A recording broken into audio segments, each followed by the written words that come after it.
Marriage is making a comeback. The divorce rate has dropped by nearly 40% since the early 1980s, with much of that decline happening in just the past 15 years. So what is driving this trend? Let's bring in Brad Wilcox, a professor at the University of Virginia, who's been studying the patterns and wrote this article. Good morning to you.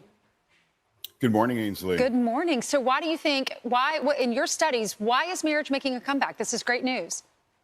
Yeah, so I think it's partly about what we call selection, partly about dedication, Ainsley. So on the selection front, marriage is increasingly kind of the place where more educated, more affluent, but also more religious and conservative Americans are heading. And, that's sort of a mixed bag. I'd love for marriage to be stronger among working class Americans, but it is the case that more educated and affluent Americans are more likely today to put a ring on it. We also, I think, are seeing kind of greater dedication. Americans who are more family oriented are making more of an effort to date and to marry and to have kids. And that's in part because there are groups out there like Live the Life in Florida and Communio, a new ministry across the U.S. that are making an effort to promote and strengthen marriage in churches and civic organizations across the U.S. Ainsley. Do you think it's because a lot of people are now saying we're not going to get married?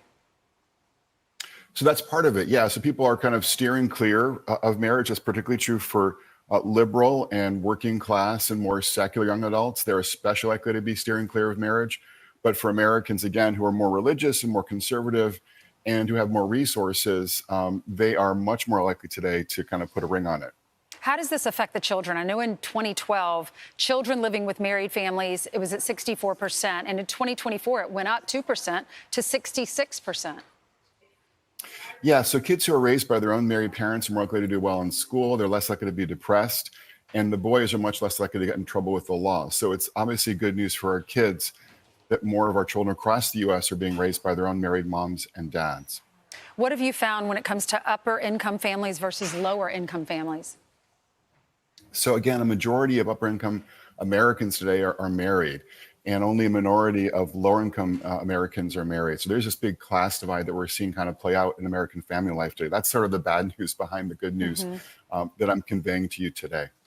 What have you found about how do the children fare when you have a married couple? They're living with a married couple, but not necessarily their biological parents. So we see is that kids are most likely to be kind of thriving when they're being raised by their own married parents, and that kids being raised in both single and step and cohabiting families are more likely to be struggling in school. There's not really a big difference on a lot of these big emotional and social outcomes for kids being raised by single parents and kids raised by step parents, just because the kind of connection between the kids and their biological parents is so paramount for kids across the U.S. I remember when I was in my 20s, and I remember someone in the church telling me that 50% of marriages fail. That's even amongst people who go to church or have faith in their life. What did you find when it comes to faith? Are those numbers better now? So one kind of key finding in this research is that 1 in 2 marriages end in divorce around 1980, but now we're seeing about just 40% of marriages ending in divorce. And for folks who are regularly going to church, their risk of divorce drops between 30 and 50%, depending upon the survey. So certainly kind of going to church with your spouse is one way to kind of help divorce-proof your marriage. Thank you so much, Brad, for coming on with us. Thank you, Ainsley.